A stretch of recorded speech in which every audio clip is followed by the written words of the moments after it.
Kale gobere nyogena maaso n'okubanga otwegattako n'okubanga ogoberera nze Waswa Emmanuel nsubira muri bulungi obulamu buli butya mujye baleko gye mukwasaganya mbatumiddeko mwena ne mbabuuzaako era mbalamusiza nnyo ebintu bye tukola bikutuusibwako bannaffe aba Biva Organic Access Building 0752624247 oyo wa bujjanjabi yakutuusako bino byonna ate nga Baron and Sons ono omukulu munnange yazze okulabika nti akutuusaako obumu obukola emberenge era ng'obumu buno bugenda kuba bukuyamba bulungi nnyo okusobola okubanga bejja mu bwavu small scale businesses ze zikola Baron ku 0750 45 8 kuba munoonyeza obumu obukola emberenge n'obukuba ebinyeebwa biweereze famire yo n'abantu bo then ne banafa ba brand shoppers babangwe engoye zonna wali ekabalagala enamba esimu zonna ku screen zikuteerawo nga bulijjo neba nga muzikwasaganya kakati nino omuwala wano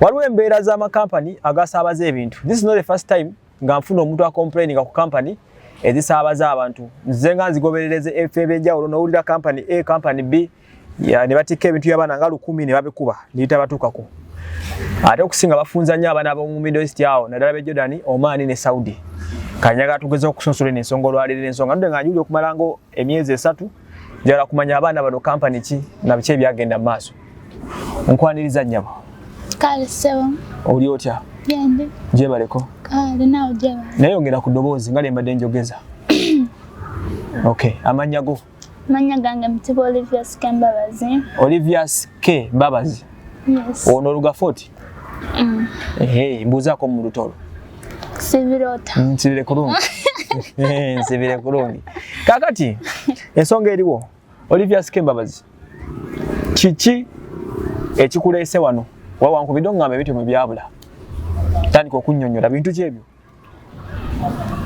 balungi abatulaba amanya gange mtibo Mbabazi vide mu ggwanga lya Jordan ebintu byange bino nali nkomyewo wano e Uganda engeri ebintu byange naye nali nabirekayo wa bosi wange bosi wange oyo kati nalina mukwano gwange naye yaggulawo YouTube channel ye bamuyita Superwoman SC yoyo emumanyi Superwoman SC kwegamba yateekayo ebintu bye nakola ki nabifuna kati nange bwe nambuuzaako nampa enamba za company kati nange bwe nagezaako wano kukola ki okwogereziganya nabo ne bandagirira omuwala bali bamuyita Shamim oyo tugende mpola ebintu wabiwa company ki eyaleeta ebintu byo ebintu ye bagiyita Nabham company wagimanya otya nagimanyiza ku Superwoman oyo muwala YouTuber company eyo ng'ekola ki company eyo ereeta cargo like ng'olina ebintu byo okuva Dubai ne babikuleetera wano e Uganda oba okuva Jordan, Saudi Arabia mu nsi yonna gy'obeeramu ne babireeta wano e Uganda. Okay. Watikkamu kinaki kyewalinamu? Ngoye zokka. Zaali za ssente nga mmeka? Nyingi omanye ebintu byeri biba bya bbeeyi kwegamba saateebereza nti kati kwegamba nagulanga nnyo ebintu byange nga mpaakinga nga neetegekera kuba kati obyo ebiseera nali supposed bakuvaayo January naye nenfunamu awo obutakanya ne bosi wange nenvaayo mu October. Ebintu ebyo wabitikko okyali eri oba ng'oli eno Uganda? Ebintu byange ebyo nali wano e Uganda naye eri nali namaze ddo bipaakinga kati banayogera n'ono omuwala gwe bayita Shamimu ye nayogera n'aba companies eri ne bosi wange nenjogera naye n'abawa location. Bosi yabawa location? N'abawa location ne bagenda ewaka ne babipiikinga era bwe bamala obipiikinga omuwala ne mubuuza tusasula tutya nangamba either gwagenda bisasula oba osobola ogamba bosi wo nasasula ne sente naziweeza mu mannya gaki ga bosi waffe ya company musajja oyo baali bamuyita Mulondo Habati owa Nabu Ham. Kakati ebintu bya Uganda nga bwemanyi bw'ojjayo sente nga bazitoolako nga bazitoola kati ne mugamba kimu tuwe gundi address basindike lumo shed yes nagatuwa amanya boss wange nenjogera naye nakola ki namuwa receipt ye bwe yamuwa receipt oyo Shamimu nankubira essimu nangamba receipt nagifunye sente basasudde zonna nankoyira receipt okuva mu Nabuham company. Receipt zali sente meka? Zali ebintu byali 28 kilograms buli kilo bacharginganga M3. Kitegeeza kilo 28 times M3. 9 Emtolo 9 gye bawaayo. Gye nawaayo. Receipt nzirabeko? Teziri wala? Ziri wala. Ziri ku simu ojja kuzira ku WhatsApp yange. Aha. Kakati we mala okubitikka. Mpulira bibyo. Bamala obitikka. Kati omukyala ne mubuuza bituukira mu bbanga ki n'angamba 2 weeks kuba bagenda kozesa eya kago. Weeks 2. Obitikka mu October. Mu October. Kati ne tudda mu November. December right now tuli mu January. Tebituukanga. Wabitika gwoli eno ne babitikira eri? Byonna ngambira banga tukozesa masimu video calls ngambira abazaali bags 2. Emu nnene endala nga ntono. Kampani eyo nyina omuntu gwentera okulya gwa attributingako. Baja attributinga kwani? Ku Momo19. Abaana mpule bagita kampani ya Momo. Simanyi kuba ne receipt yeno. Receipt esome eti akansoke ngisome. Receipt egamba Nabu tujja kutera ku screen. Egamba Nabuham. Nabuham kiri NAB then Ham kiri HERMU. Shipping and Cargo Services. Esangibwa ku Kyamutawazi okusinza ku receipt. Kyamutawazi Kampala Road ground floor. Kibwe kiri? Then n'amanya go ngalabako n'emitwalo 96. So wagisasula ngenda kuzoma ezindo za mwendo October, November. I think so. Bwendaba.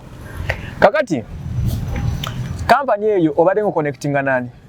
Kampani eno mbadde connectinga n'oli omuwala oli eyandagirira bamuyita Superwoman.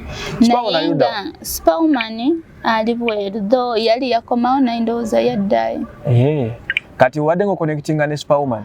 Kati nze bwe nayogera naye ne mubuuza location babeerako wanangamba Simanga Mutundwe after Hill Police Post. Kati mbuuzaamu ekibuuzo. Ku Kyamutawazi awo wo nga ndaba receipt kyesoma? Ku Kyamutawazi era nange bwe nayogerako naye ne ngamba Mutundwe naye kampani eno bayina office e Kampala. Kyamutawazi. Era nze nagenda olanga tugenda mu Christmas ate jjukira mulimu ebintu by'abantu ebya Christmas ngoye z'abaana nga bw'obimanyi. Before Christmas nagendako mu town ku Kyamutawazi floor yali 149. Yes. Nga tebaliwo. Kati nembuuzaako nanyini kizimbe nangamba abantu bano bayina wano gundi naye bayina branch wa Mutundwe. Wano bayina office wali receiving abantu. Emutundwe store. Webale nnyo. Naye nga bagenda eri office naye nga ebintu byabwe pickinga Mutundwe. Era omukyala nemubuuzaako office omukazi nangamba bagenda Mutundwe era wano bakola ki baavaawo mwezi gumu emabega. Kati obanoonyezaako ko wano abakampani bennyini? Noonyezaako wano kuba nazze wano ne ntuukira wano ku poliisi ne tubabuuzaako omukazi nangamba naakubirako abaakubiddeko naye nga tebakola ki nga tebabamanyi. Mwagenze poliisi Mutundwe? Nga office tebagimanyi. Kati be namba zaabwe ze mukubako? Enamba zaabwe ze tukubako ono muwala ono gwe nayogera naye Shamimu enamba ye teriiko. Shamimu yali ddiira? Shamimu yali akola ngani? Mu kampani. Enamba Shamimu eri kigisome? Eri kanti noonyeko wano babanga teriwala. Abaffe tukyagenda mu maaso n'okuba nga tuwuliza emboozi ez'entikka abaana bankuba kyeyo naddala bali Middle East. Bafunye nnyo obuzibu mu kampani nnyingi ezivuddenga nga ziga zishipinga ebintu, zishipinga cargo n'ebisigalidde. Naye bingi tebituuka. Waliwo gurupu y'abaana emabegako awo nga tukyaliri wakadde. Abaana be nakyaza abangi ennyo abaliwo 5 plus ng'ebintu ebyo byabbibwa bwe bityo. Nono kati. Enamba eri 0756 03 7899 yeyo ya Shamimu. Namba ki endala? Enamba endala eno ya Dubai. Eri +971 54 30 28 3 29 yeyo kati naye bwe nayogerako n'ono omusajja wa Dubai nangamba ebintu byammwe okuva Jordan byakola ki byavaayo naye bagenda simanga clearing authority after babiwe ba clients naye okuva lemu abitikka muri myezi emeka tuli myezi kati tuli mu January kuba byajja October oli wekka olinayo banna abalala je baali naye nze avuddeyo kuba nze byange mbyetaaga kuba naye suppose togenda after Christmas omusajja ne mugaba ebintu byange sabo bituuka ddi awoza kimu bintu simanga biki kati lwaki abantu boogera ku Momo mwene emboozi Momo agiramu atya mu kampuni eyo anti oyo Momo ndowooza yeyakola ki yali era naye mu kampani eyo era mwakola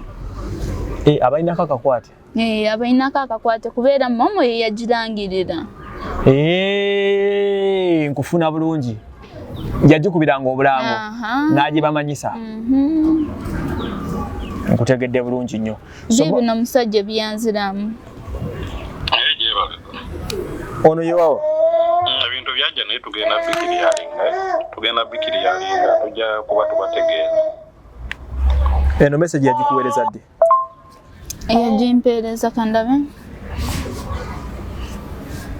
yagimpeereza mu November kati mukyala Momo mwali mumuwulizaako oba atakyagiranga naye nze soogera naye era agiranga though abantu bagamba biki abaana bakomplaininga nnyo ebintu byabwe tebabiraba kwegamba byebyo emboozi eno ndudde nga njiwuliriza you know the first person okuginsindikira ku simu yange tulina obuzibu nga ffe ba influencer oba ba advertisers nti kati nganze nanga Beef Organic nenanga Baron Services abo berenge nenkulangira Brands Shoppers nenkutuusaako ne Pista tukali kati kampani ezo nnya nze ng'omulanzi wa kampani ziba zinvunanyizibwako ne bakwera ziba tezinvunanyizibwako 10 ku 10 naye singa brand zekola ekikyamu ku muntu gwebeeguziza ebintu oba Beef natta baako kyatuukiriza people will ask me Momo19 sagala gamba nti nkulumba but number of days tugenda myezi 3 nga mpulira abaana ab'enjawulo nga baclaiminga ku kampani eno abamu bali baloza na kampani yo one kino kikutira brand nga gwalanga kampani eno tuvaayo clarifying kubanga ongambe temuulizangako you are so silent okusinga ekirala kyonna I think communication is better. The only advice I give you, Madam Momo, is come out and clarify about this issue. Kubanga abantu zino company nga zino zinabuhamu. People trust them because they believe in us. We need numbers ku internet, ku social media handles. Kati omuntu go recommendinga ensi emukirizamu. Botamu recommendinga temukirizamu. Abantu mukirizamu Biva because I always recommend him. Brand is mujwa dobude because I recommend. Abamufuna so kati kulo bulungi bw'erinnya lyo faayo ogende bakamaabo kubanga mwena mwakiryalinga wakawulira abaana ameka bakomplaining banji mbadde sikimanyi kubanze buli mwana agenda ovaayo nga aclaiminga ku bya Nabuham n'abalina videos muzisindike zenja kuzibaterayo ku kitimba wano zizanye oyogere ebintu bimeka biwateekayo ku namba yange mugibanye eri ku WhatsApp ku mukono guno ogwa ddyo eriko nyange yoka gwewereza buli kimu tukiteekeyo ffe twajja kubalangirira kubanga people are using these girls bakozesa obutamanya bw'abaana babeera mu biyumba ne babakola mu bakola ki bibaagala kubeera nange kenyini nali ku bunkenke mukama wange gwe nali nkoera yatayagala nveeyo child noddukayo si kudduka Jesse yali ayagala contract bwe bange eweddeko nziremu ndinyo naye kati nga nange nga nkoye how do you feel nga ebintu biwabitikka ebingi nnyo bwe bityo niba nga tebituuse ono Kampala era kiba kinnuma that's why nvudde nze ebyange mbyagala era mbakakasa saa kuva ne mutunde nga sinnabifuna kati mbuuza ekibuuzo ekirala ova kitundu ki nze kuba katuli mutundwe oyinza okuba nga ova Fort Portal nva Bujuuko gy'ovudde ku Mityana Road ojjoba njengo ezo ndowooza mulaba embonaabona gye babonaabona someone is suffering all the way from Bujuuko tumutundwe kubera nange nali ku panic boss wange tayagala nve after my contracts ayagala era nzire mu renewing naye ne mugamba omanyi ewake twinayo meeting family meeting era nange nkola ki nyina okubaawo kangende mu December ngenda kola ki onzo kuba mugamba oli mukuru wa kika ngenda kudda nedda na mugamba era nange nkola ki nyina okubaawo kati ne mugamba kangende engeri contract yange yali supposed kugwayo mu January nenvayo mu October nemugamba December ngenda kukola ki ngenda kubanga nzize kati bwe najja wano nemukubira nemugamba ebintu byange ebyo soko obimpereze kubanga mulimu ebintu by'abantu oshede byerabidde mulimu engoye z'abaana biki kati oyo mukwano gwange nandagire no company Jukira mchalo nali mubanje sente zange miezi 3 era teyazimpa that's why teyazimpa that's why namugamba awereze ebintu byange era salary wange kwe yatola nawerezani ono mulondani Habati nanyine company basasule kwa bintu byange Mulondo Habati go communicating era nakati gogera naye Mulondo Habati yananyine company kubanza nayegena na Shamim nangamba sente ziweze manyaga Mulondo Habati kati ono omusajja yani gwegwemba njogera nayo gwempulide odi ongezanya ono naye akola mu company yabwe tho ono omusajja yali Dubai kati Mulondo ali wano Mulondo ali wano yenanyine company Mulondo Habati ne Momo19 naye mukozi Momo19 erinnya lirabikira mbine ebintu Mulondo Habati mpulira bogera ku Momo19 Shamimu banemu abantu bane ebintu byabwe secondly abasimu mugazzeko abantu mogenda bo what went wrong I have a belief nti bakiralinga bintu ebyo ku URA kuba ekisoka kya byonna bwenayogera nono muvubuka nangamba namugambo manyi after Christmas nyina okola ki nyina okudda kubeera tulina okunoonya sente tetsa kudda Uganda mbu ate biki bikyo kyayedde namugamba after Christmas nyina okola ki nyina okudda naye soko ndagirire company ya mweri mutundwe nzija tuwogere oba amanya nga chusa ninga teka mu mama ye wali ajja bifuna either nga siri oba nga tabana bakiliyaringa yangamba kimwa tota wana simanga bono genderi mba skali tasa kukeza kola ki kuyingi kati nemubuuza ya skali ayingira muwa mu bintu bya muchegede namugamba nedda kakati nze mu kifo kyogwegerera neno kusimu kanzija ku office tulabe ekyo kola kyede kubeera ngenda Wow. So kati kikyamu nnyo banaffe abatuwa emirimu tujagala nnyo twagala okulanga ebintu byammwe we really love having sponsors kiwe essanyu okubanga olina sponsoring ebintu byo akasente tukebaza naye bambi mutuukirize muswaza amanya gaffe nnyo nze sponsor ina alanga nange onokola ensobi nja kuwaayo mu public mbage banne kino kubanga brand zimba muzisula let me assume Momo mwamukozesa kati kibi nnyo now people are blaming Momo naye bavayo bogerere mu bantu baga Kampala tuvudde kubanze natuuka okucha mutawazi ku room simanga 149 nga tabaliwo nembuza na nyine kizimbe yangamba kimwa bavuddeyo kumala ebbanga kati mwezi gumu ndoza mu kitegeera abantu babaga oba bakyuse receipts bagamba katwadde ddala wa mutundu eri twakola ki so embeera yeyo twagala bintu by'abaana bannange buli ayina ebintu byongomanyi nti Abraham byabulirayo indisinika ka audio kate ku simu tukazanye nse kategeere companies zingazo ntwanjagadde nnyo kuziteeka mu sheet ngono negative people like these ones bavayo kwa ndudde nga mpulira emboozi eyo ndudde like 3 months nga nkiwulira company ebintu bituuka bintu mpulira ennyama nga litingana mu shipping company nenga sibitegeera bulungi so one of the guys are here so people muyamba abaana bano mubawe for the good of you company ngamwe for the good of Momo19 kubera buli gwembuuza ngaga eno company ya Momo abo babbi so kati ndolaba Momo brand jogenzeeko omuntu abalina numbers ku social media kati ogenze balance okusaako ekintu ky'obubbi oluusi osanga sigwe mubbi kale kakati ogambye bw'ovaana ogenda ku company era nkyaginoonyereza va wano nga sinnabifuna kuba ebintu byange mbyetaaga ebintu eri babisimbira okubitikka byangu nino bali mu kusimba kaggo anyway It's so sad. Onkonako. In case of anything. Netuna bechidako. Njakukobera. Kale, nze wa Manuel tambulele Biv Organic Access Building Lubaga Road Dr. Omukugu omutendeke certified doctor genda kebere. Asimula munyo bana enenja kuterera. Ne baroni bo bakola ku nsonga za small scale businesses. Genda kule chime kikubemberenge ebinyebwa weleza mbyalo bya mweyo abantu bekulakulanye. Naba brands bo bangoye bajja kwambaza engoye ennungi nkonaako bakoneko namba zonna ku screen zibuli company gyenjogerako ennamba ziri mu nsona ojjamu iyo gy'oyagala tugenda kukiddako mbere bulungi.